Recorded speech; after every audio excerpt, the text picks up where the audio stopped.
served as chief resident.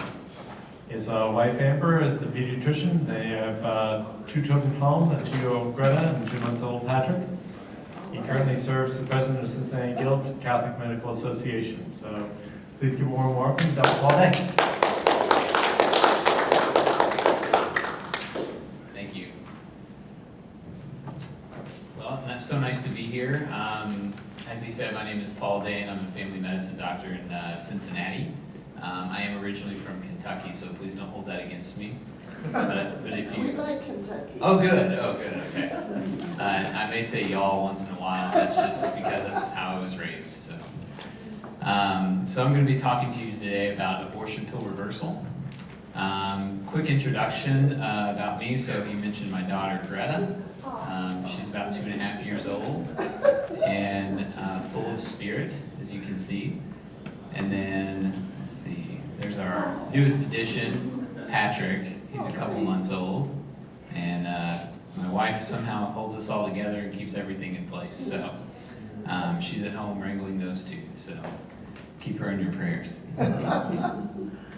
So a few goals about this talk. First, what we're going to do is discuss what a chemical abortion is, and also review how prevalent chemical abortion is. And then I want to introduce you to the topic of abortion pill reversal, or also known as abortion pill rescue, how it works, and show you data that it is both safe and effective. And finally, kind of an overview of an important aspect, the effects on mothers and families, especially those who have gone through this protocol and treatment successfully. So for starters, we're going to talk about the chemical abortion pill first. So you've probably heard of this. It's called a mifepristone. It can get confusing because there's a lot of different types of names that it has. It's also known as RU486. That's the name it was given while it was in research development. The brand name is Mifeprex. You may also hear it referred to in the media or news as a pill abortion or medical abortion. It even comes as a different medication called Korlym that treats a totally different type of medical problem. So I want to start off by kind of avoiding any confusion so that we know we're all talking about the same thing. Because this is what people call the abortion pill, but there's also the morning after pill. So I want to kind of make sure that we know we're talking about the same thing before I move on to the abortion pill. So the morning after pill is what we are not talking about today. But what that is that's something that's taken within 72 hours of intercourse to try to prevent a pregnancy. It is at least abortifacient some of the time, at least, and the data on that is still hotly debated. Again, that's something that that women will take if they are concerned they are pregnant, but they do not have a confirmed pregnancy. So that's not what we're going to be talking about today. That would take us down a whole different rabbit hole of a discussion. What I'd like to talk about is mifepristone. So this is the medicine that is used up to 10 weeks gestation, so almost all the way through the first trimester. And it is used after there is a known or confirmed pregnancy. And that's why it's called the abortion pill and not the morning after pill. So hopefully we're on the same page about what we're talking about. So mifepristone, the abortion pill, it's used when women know they are pregnant, there's been a confirmed pregnancy test, and they're using the medication to have an abortion. I want to kind of give you an overview of the APR medical team. So these are the people, sorry it's too small to read real well, but these are the people who really do all the work. I'm a family physician who has learned a lot about their work and want to make sure it's known to other people and spread that news. But Dr. George Delgado, pictured here, and some of his colleagues, Dr. Harrison and Dr. Davenport, they're the ones who have come up with the protocol, who have started the company with the hotline and kind of have everything set in place. So I'm going to speak about all that kind of infrastructure they've created in a little bit, but really this is all their work that I'm kind of telling you about, so I don't want to take any credit for it necessarily. Okay, so to talk a little bit more about mifepristone. So what does mifepristone do? Mifepristone works to block progesterone. And when we say the word progesterone, that is one of the most important hormones in pregnancy. So progesterone, think progestation or for pregnancy. And progesterone does a number of things that we're going to kind of talk about in detail. But a few things that I want to highlight. One is the lining there, the endometrium. You see it kind of highlighted there. So that's the lining of the uterus. So even before pregnancy, progesterone is active in making that lining very thick and nutrient rich, okay? And it has to continue to rise, especially in the first trimester of pregnancy, to allow pregnancy to continue. And so progesterone helps feed and enrich that layer, the endometrium. It also has a number of other mechanisms that we'll go over, but just use this visual as you're kind of picturing what progesterone does, why it's important, and why blocking it would be negative for the pregnancy. So mifepristone is what we call a progesterone receptor antagonist. So basically what it does is it blocks progesterone. So if you need progesterone for pregnancy, then this induces an abortion by blocking progesterone. And it basically helps, unfortunately it blocks the effects that progesterone has to continue a pregnancy beyond that first trimester most of the time. So I want to talk a little bit about exactly how it works, because that's important to understand how we try to reverse it medically. So when we think of a receptor, I want you to think of a key and then a lock, okay? So think of progesterone as the key. So progesterone, or the hormone, is the key, and the lock is the receptor that it fits into. And so if progesterone, the key, finds the lock, turns the lock, opens the door, and the act of opening the door is really kind of setting off this cascade of all these reactions that help keep the pregnancy healthy, get nutrients to that endometrium we were talking about, and do the other things that progesterone does. And we've probably all had the unfortunate experience of having a key that fits into a lock and doesn't turn the door or open the door, almost like a false key. That's what an antagonist is. That's what mifepristone is. So mifepristone will fit in the receptor for progesterone, but it blocks it. It stays right there. It doesn't open the door and allow for the downstream positive side effects of activating that receptor, okay? So progesterone fits in like a good key and opens the door and helps the positive effects of progesterone to help keep a healthy pregnancy. Mifepristone, the false key, blocks the door, or blocks the key, does not open the door. Progesterone can't fit in, okay? So that's how it's working. So this might be a better kind of visual aid for you. So when we see the agonist on the left, I want you to think of that as progesterone, okay?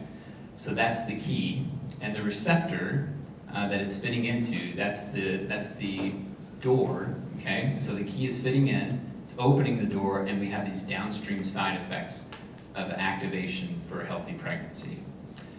Now, agonists and antagonists, they kind of fight over who's going to get into that keyhole, okay? If an antagonist is in the keyhole, it will occupy that keyhole, but it won't activate or cause downstream effects that are positive for the pregnancy. Now, fortunately, this is what we call a very dynamic process, and so the keys are going in and out constantly, okay? So if there are more agonists than antagonists, like you see in the middle, then there's a good chance that the progesterone will win. If there's more antagonist or mifepristone, the blocking agent, then there's more of a chance that that will win. And we'll kind of revisit that when we talk about how we try to reverse the actions of mifepristone. So this is a really busy slide that I'm not going to go into detail, but this is the act of opening that door. So when progesterone fits in and unlocks the door, there's all these downstream, really complex biochemical pathways that happen that help maintain a pregnancy. These are all the things that mifepristone is blocking because it's that false key fitting into the keyhole but not activating all these positive downstream side effects. So again, to kind of revisit this, some actions of progesterone. Remember, it prepares that lining for the endometrium, the lining for the baby to implant. It also promotes a very important part of the placenta called the decidua, and you can see a picture of it there. So it's the part that's close to the baby, and of course the placenta is essential for nourishment and nutrition for the baby.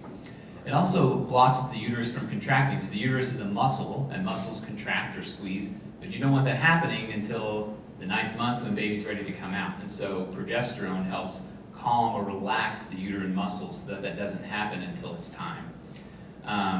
It actually does a few other things. It helps keep the cervix closed. It also promotes the the growth of breast milk producing cells so that when women have the baby, then they're ready to produce milk and to breastfeed. Okay, so this is a little bit of a visual here of some of the things that it would be acting on. And up at the top, I've underlined the decidua basalis, or basically that's one of the parts that progesterone is helping keep healthy and active. Okay.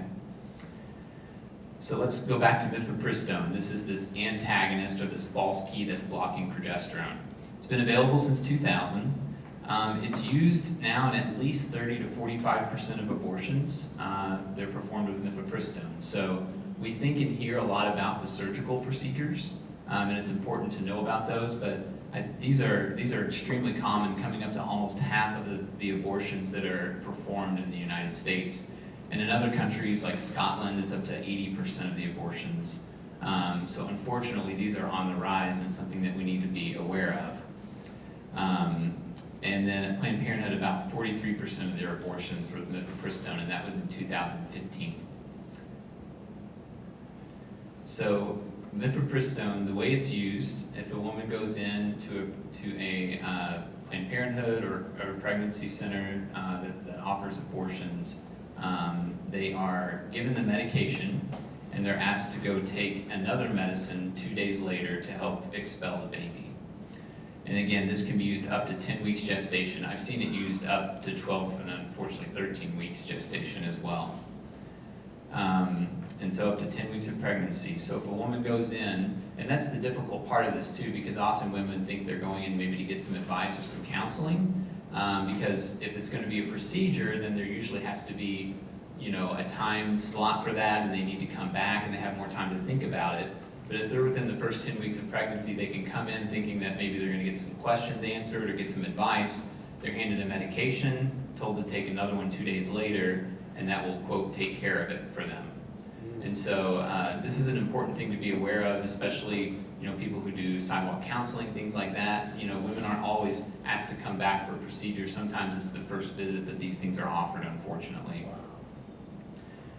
So why do they use two drugs? Mifepristone, and I apologize for the wording here. Obviously, we're not going for this, but we have to use the word effectiveness.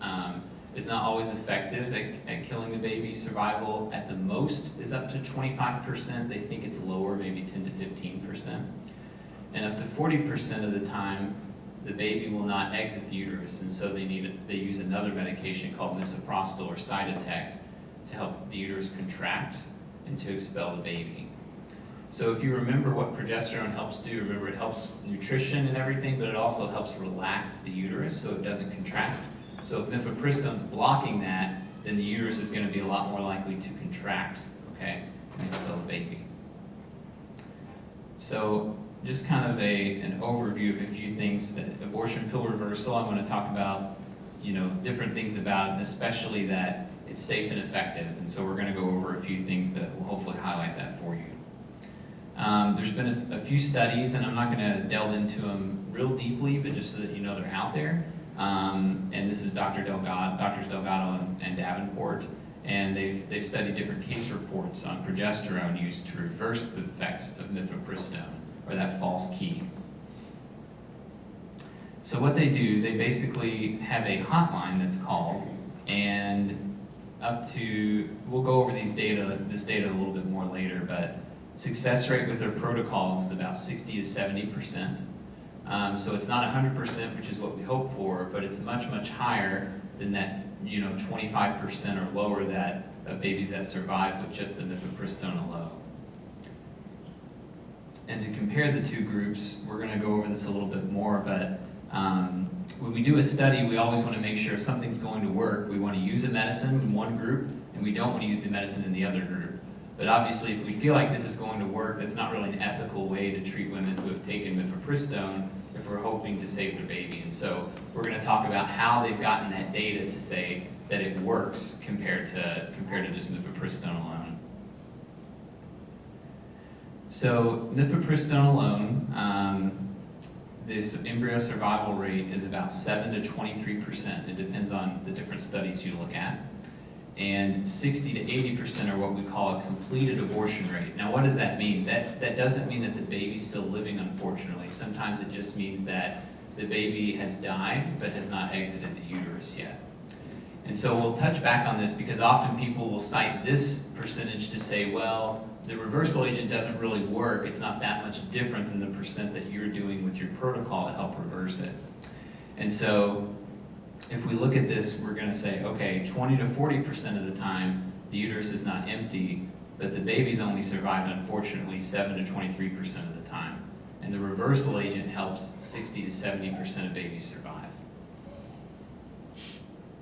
So let's take a step back and see how they came up with these numbers of if only mifepristone is given, the first medicine, and not the second medicine 2 days later, maybe a woman changes her mind or doesn't pick up the second medication or decides not to take it, how many of those babies would survive if they just used the one medicine out of the two that are given for the abortion protocol? And reviewing the literature, they found that basically, as you can see, the further along in the pregnancy, the more likely the baby was to survive the mifepristone alone. And so the average that it came out to in different studies was about, at the most, this 23% survival if only the first medicine was used and not the second. And again, we talked about this. This is the other data that's used, this incomplete abortion. That's when the baby typically has died, but unfortunately, the baby hasn't exited the uterus. And so those rates with just the mifepristone alone, the first medicine and not the second, is 20 to 40%. So often people will say, well, 40% of the time, mifepristone doesn't work, and so trying to reverse this doesn't make much sense. But again, we know that it's down in that 23 or less percent that actually survive. This is just the amount of babies that are unfortunately left in the womb. So what exactly is abortion pill reversal? So basically it's the use of progesterone to counteract the medicine mifepristone. So if you think about the picture we were looking at before, with the agonist and the antagonist, both fighting for that same keyhole, that same receptor, basically, because it's a dynamic process and they're constantly going in and out of that keyhole, if you're able to basically outcompete or have more numbers in your army, if you will, then you can outcompete that blocker, the mifepristone, if you give high doses of progesterone. And so that was the theory behind why this was first started and given to some patients to see if it could help them maintain their pregnancy. And so Dr. Delgado and a few of his colleagues studied this in a case series, and I know it's a lot of words, but I'm going to just do some highlights. So it was 754 patients, so that's a pretty good number for a study like this, who had decided to attempt to reverse the medical abortion process after taking the mifepristone, but not taking the second medicine, misoprostol. So usually they're given the first medicine in the abortion clinic, and often they're asked to take the second medicine 24 to 48 hours later. So that's a big time frame in which many women will change their mind, have second thoughts, have questions about what's going on, especially because initially often they just went in for a consult, they left having taken this medication, and they leave with some questions. And so Dr. Delgado thought this is a wonderful time to be able to help people because this is where they can have second thoughts and maybe give them a second chance at life. So they followed the babies and the mothers throughout their pregnancy, and they found that the reversal rates with different protocols, one was a progesterone injection and the other one were progesterone pills. And the injections were 64% effective at maintaining a healthy pregnancy all the way through delivery, and the oral pills were 68% effective. And so again, if we think back to the fact that mifepristone alone, the higher rate of survival without taking the medicine is 23%, this is a big jump from 23% up to 64 to 68%, so a very significant difference. So to kind of put that more in context and give you some of these what we call p-values, are basically showing that they are statistically significant because they had so many people in their study. 68% reversal rate with the oral progesterone, which is one reason why they use that protocol mostly now. Now again, they did notice a really strong association with when the medicine was used and the effect of survival. And so the further on in gestation the woman was, the more likely she was to maintain her pregnancy. And there's a lot of thoughts around that, but basically the fact that because there are fewer receptors and less robust placenta at such a young age, that the baby is more likely to die if given mifepristone at 5 weeks versus 9 weeks. So the slide I'd like you to remember the most, if you don't remember anything else, is that the APR success rates using high-dose progesterone to help outcompete the mifepristone, those success rates are about 60 to 70% with the best protocols that they had in their study. And no treatment, if a woman were to take just the first abortion pill and not take the second one, they have a survival rate of anywhere from the babies have a survival rate from anywhere to 7 to 23%. And so because of this, they really wanted to start some type of international way to help people get help in this kind of 48-hour window of need. So again, I want to go over this one more time, and especially this number in the middle, which is often cited by people who say this isn't good science or good data. So 60 to 70% of the babies will survive with abortion pill reversal or high-dose progesterone use after taking mifepristone. If they take mifepristone and do not use progesterone, and they just decide not to take the second abortion pill, many of them will have what we call an incomplete abortion of the baby not exiting the uterus, and only 7 to 23% of the babies will survive without the abortion pill reversal. So a little bit of overview about APR. It's helped women in at least 45 states thus far, and they have clients in 13 countries, and they're actually working on a network in Mexico as well. So a few challenges and barriers. There's a lot of difficulty sometimes with tracking patients, and as you can imagine, if someone is in need, getting the progesterone to them after taking the mifepristone, the timing is crucial. And so them calling this number, being able to be hooked up with a physician to get their medication as quickly as possible, to get an ultrasound to make sure that the baby is okay, there has to be a lot of infrastructure to kind of help this happen.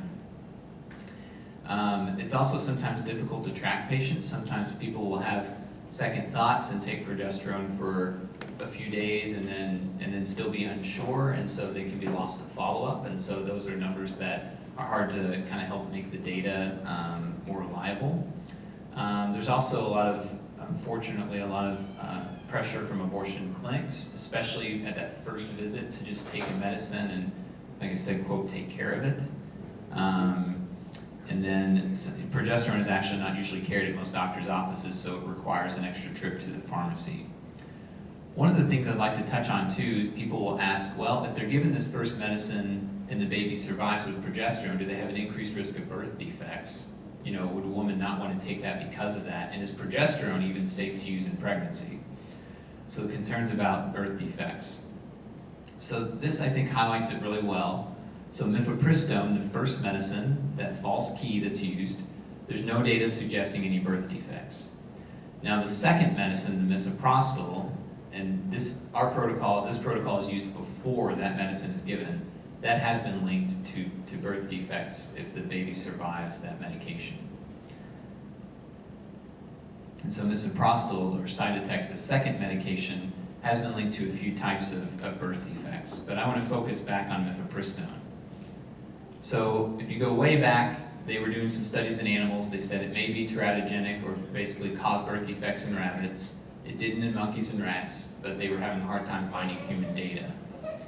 And then ACOG, so this is the American College of Obstetrics and Gynecologists, who unfortunately usually aren't out to be the most supportive of this type of thing, but they came out just to show that there is no evidence that mifepristone is teratogenic. So this is what I would consider a very unbiased body, at least in this type of medication, saying that it's not teratogenic. And then there was a new article showing of 261 successful reversals, the birth defect rate's about the same as the general population. And so that's something that's important that we can tell mothers and counsel them on, that taking the progesterone to block the mifepristone has no increased risk of side effects after they've taken that first medicine. And so just to highlight that a little bit more, so in Dr. Delgado's study, the birth defect rate was no greater than the general population that they compared it to, 2.7 to 3%. And actually the preterm delivery rate was lower than the general population, so 2.7 versus 10% of preterm deliveries in the general population. So what about progesterone? Because that's the medicine we're using. We're using high doses to block the mifepristone, so is that safe? There were some concerns about different types of malformations, one being hypospadias in males. And there's a study by Dr. Hilgers who showed that the rate in the general population was higher than in the group that he was using progesterone for. And the Food and Drug Administration, even as far back as 1999, said that there is no risk of birth defects with progesterone. And I think it's important here too to delineate, there's all types of medicines that have progesterone in them, and some are synthetic forms that are not the same, and those are called progestins. But we use progesterone, so it's the same hormone that a woman's body makes for pregnancy, for maintaining pregnancy. So therefore it also makes sense that with using that high dose medicine, it wouldn't be teratogenic or causing birth defects in the baby. And so this is even a study by the statement by the American Society of Reproductive Medicine to that effect, talking about how the long-term adverse consequences have not been identified. They feel like they're unlikely. And if I can be honest, a lot of doctors use progesterone in pregnancy and other situations. I've done some extra training in fertility care, where if a woman has a higher risk of miscarriage because of other medical factors, we'll use progesterone to help support her pregnancy because there's some data that it can help prevent preterm labor and early miscarriage. And even different types of physicians that will do things like IVF and things like that, they also actually use progesterone for their patients for early pregnancy. So this is a medicine that's used and the safety is known. So some of again, going through some of the difficulties, so sometimes people need to find a physician when they're in this kind of 48-hour window of need.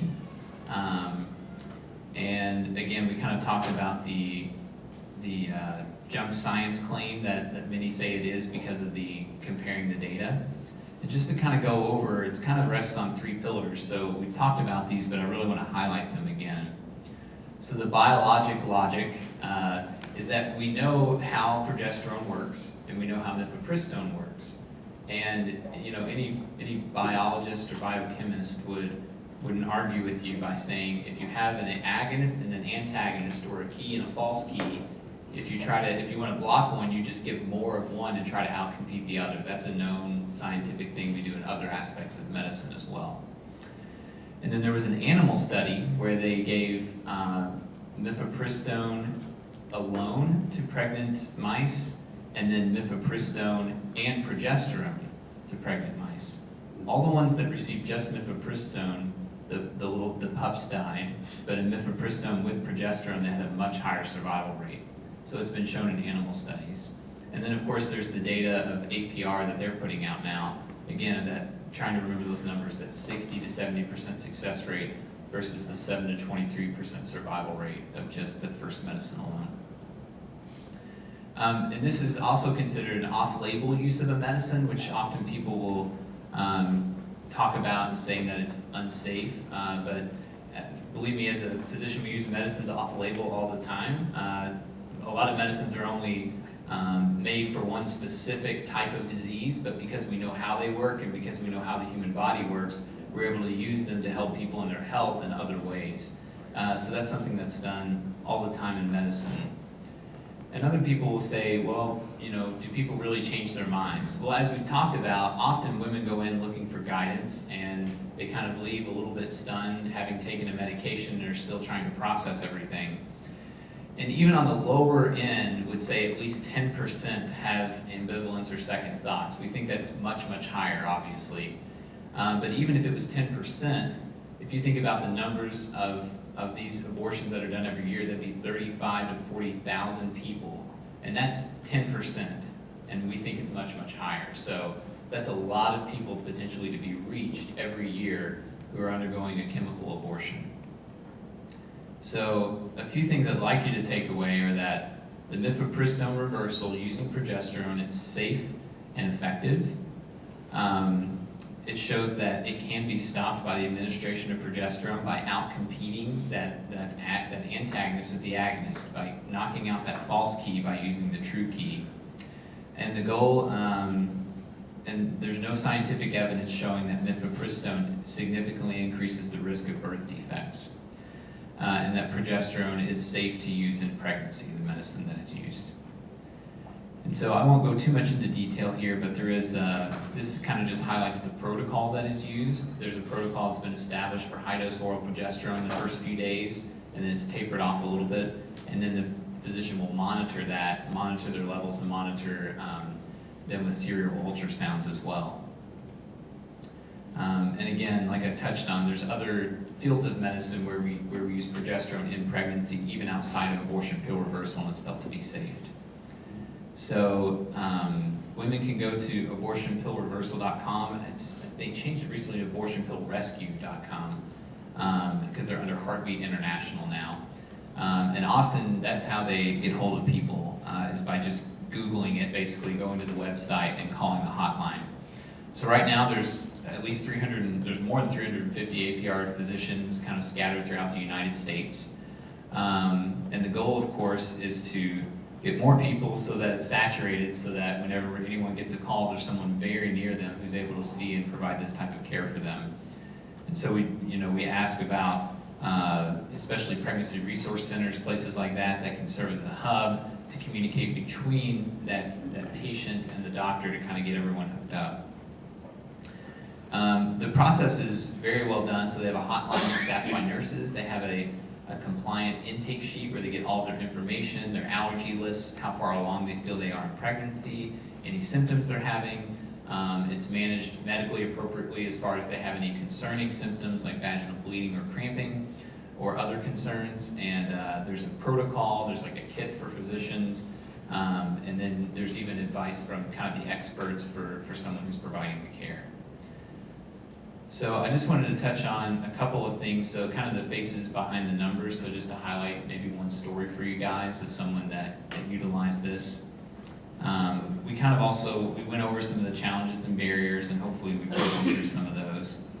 I think one of the difficult parts is the lack of emotional support that a lot of these women face. And so often, even if they Google it and call, being able to follow up, having transportation to get the ultrasound, having the money to get the medication. I mean, all of these things are things that we take into account when these individuals are looking for help. And this is kind of a classic story. So a patient reported she was going in for a consult. Before she knew it, she was given a pill and a glass of water. They were told that once they've done that, there's nothing they can do. And often they will kind of use the birth defect kind of scare to kind of keep them from changing their mind, unfortunately. So I think they face a lot of negative information and frankly false information that keeps them from having hope, even after maybe they've done something that they want to try to change. And so I'd like to kind of highlight one story. Hopefully this works.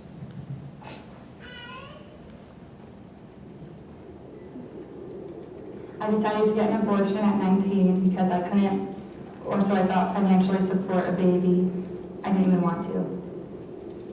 I wanted to live my way, and I didn't want to not party and not drink, and I just wasn't really going anywhere in life.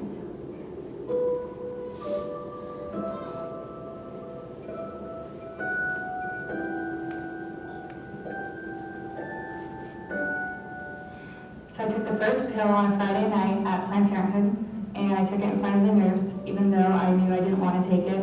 I thought it was my only choice, so I just took it anyways, and then I went home with the second pill, which I chose not to take. The first pill cuts off the baby's food supply, and the second pill causes a miscarriage.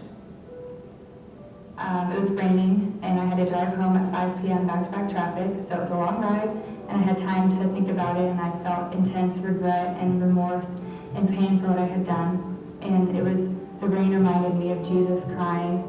I just felt intense regret and remorse, and I wanted to change it and reverse it. So once I got a hold of the San Juan Diego Center, they told me to come in immediately, because the sooner that you take the progesterone, the higher the chance the baby has to live. I went in the next morning, Saturday at 7 a.m., and I was just nervous until then. I almost backed out, and I almost didn't go, but Patsy, who's the woman there, she called me and reassured me and asked if I needed a ride. And I felt like that was God's way of telling me that you're doing the right thing and the reversal is where you need to go. I was looking at lists of names for months. I didn't find anything I liked, and then I came across Ezekiel, and I felt God say, this one. Ezekiel was born in July, and He was born perfectly healthy, almost 10 pounds, no defects. It fits him perfectly. It actually means God strengthens, which gave me hope at the time because after going through the reversal, my baby needed strength. God has ignited a passion in me, and He's brought me into the world of midwifery and children and babies and childbirth. And I decided to become a midwife or a doula. I feel like I'm where I'm supposed to be, and I never would have gotten here if I hadn't had Ezekiel. I don't see myself as being brave, but I see God be brave through me in situations that I could never be brave for by myself. I want other women to know that they're not the only ones who have gotten an abortion or who have thought about getting an abortion. And even though there's immense pain and regret that comes along with that decision, I want them to know that God has the power to heal that hurt.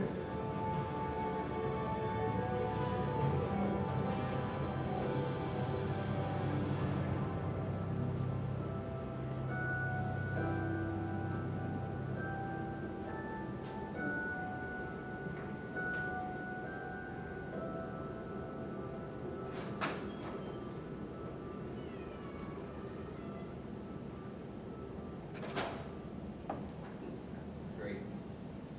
So I think her story kind of puts it in perspective after kind of talking about all the numbers and the science, that it comes down to individual human beings that we're trying to help and give hope to. I won't go into too much of this, but there's some good quotes from other people who have gone through this. They talk about just their experience and the way they were treated, and how they were given hope. And they felt a lot of regret, and they've also had one of their own little children. So just a lot of beautiful stories for individuals out there. So again, the kind of the takeaways that I want you to remember is that abortion pill reversal is safe and effective. There are no birth defects associated with using the first medication alone and then progesterone. Without the use of the progesterone, survival rate's 7 to 23%, and with the progesterone, it's 60 to 70%. And probably most importantly, for the women that undergo this treatment, they're just extremely grateful and their lives are changed in a very positive way. Thank you.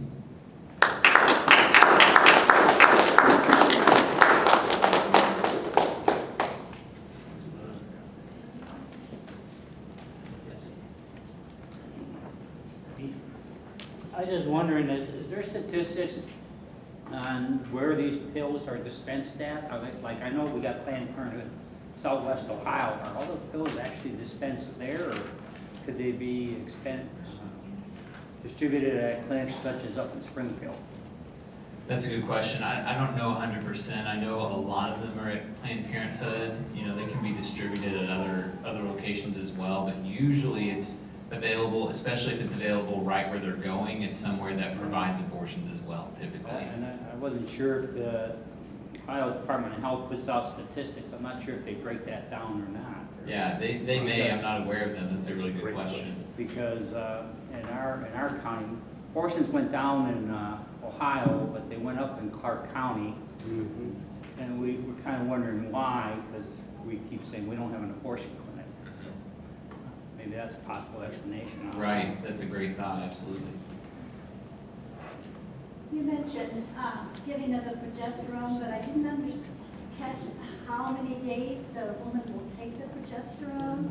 And you mentioned something about it decreasing with time. How long does she need to take that? Sure, so there's a protocol. Sorry to leave it up real long. I didn't know if that would be of a lot of interest to people, but it's 400 milligrams twice a day for the first few days, and then after that it goes down to half of that dose. And that's continued usually for at least 2 weeks. And then often the physician, if they're comfortable, will monitor progesterone for longer than that. But one of the keys is really getting in, and usually depending on when they started it, so often they will continue the progesterone at least through the end of the first trimester. So if this happened at 8 weeks, then you do the high dose for a few days, and then do that maintenance dose up until the end of the first trimester at the end of 12 weeks gestation. And during that time, they're being monitored and told signs and symptoms of miscarriage, and also typically getting serial ultrasounds to ensure that the baby is still doing well. Thank you. Yes. that might be. Do you know if a woman is in an area where she can't get to one of those abortion pill reversal doctors, is it possible for a nurse practitioner to just call in a prescription for her for the abortion pill reversal? Yeah, that's a good question. So yeah, NPs can do it as well as long as they're very comfortable with it. I think the main barrier sometimes is people being comfortable prescribing the progesterone. But the idea too is that if you're going to prescribe it, then either a pregnancy resource center or an office you're affiliated with can provide the ultrasounds and like the follow-up care. Because the progesterone is super important, but also we want to make sure they're kind of being monitored for symptoms and things like that. So that's a good question. So most people have someone within driving distance, but often the barrier can be getting that first dose at a good time, especially on a weekend. So there's a little bit of, often we will do like a phone consult, send the medicine in so that they can take it, and then try to see them that Monday morning for, the ultrasound and the kind of medical exam and everything. What steps do you think would need to be taken so that most OBs would be able to prescribe the abortion pill reversal? I think they just need to be convinced that it works, that it's good science, and I think because there's a lot of pro-life OBs out there, and I think as long as they felt like it was good science, and I think the other thing, unfortunately, is because it's kind of new and off-label, a lot of people get a little cold feet with their liability insurance and things like that they may not be covered for, and so I think kind of getting rid of some of the myths of the birth defects and showing that the data is good and that it's not like an inappropriate medical approach would make people a lot less hesitant. I'd say the medical malpractice thing is the biggest thing I've run into when I talk to people about it who are really hesitant to sign up and be a provider. My question is related to what you just said. I can understand about the doctors and the malpractice potential issues. I'm also wondering about insurance. If a woman were to come in and get the treatment, do you think it would be normally covered in a normal plan? That's a good question. So often a lot of the providers, if the insurance is an issue, will provide care for free because of the situation. So if insurance is an issue, there's usually ways around that, or frankly, the type of people that are signed up to do this aren't going to let money get in the way of providing that care, So that's fortunately what I've seen. Some difficulties can even be, the medicine, even if the first few days cost, $20, sometimes that can be a difficult thing for the individual, for the patient. And so having deals with local pharmacies, whether that's like gift cards or progesterone on order from certain clinics that's available to them, I think would be kind of another step that could be really helpful. Thank you. Any other questions? We're pretty near the last talk. Looks like one more. Hey, thanks for the talk. I was wondering how APR promotes like the abortion pill reversal. Yeah, good question. Mostly it's telling people about it and other people that kind of speak around the country. So Dr. Charles Delgado, he does it basically at a lot of big medical conferences. And then he also started to do some international stuff as well. So he does it by presenting at big medical conferences and trying to get it out there. And then a lot of the nurses and people that work the hotlines also try to spread it locally in their community. And I think thirdly, he's trying to get a lot of pregnancy resource centers aware of it, so that, when the pregnancy resource center is aware, since that's the hub of a lot of people who are going to provide this type of care, then they can get providers to sign up and they can get women to know about the hotline sooner. Okay, well, Steve's not here, so I guess I will introduce our last speaker, which is Meg Whitman. She's the executive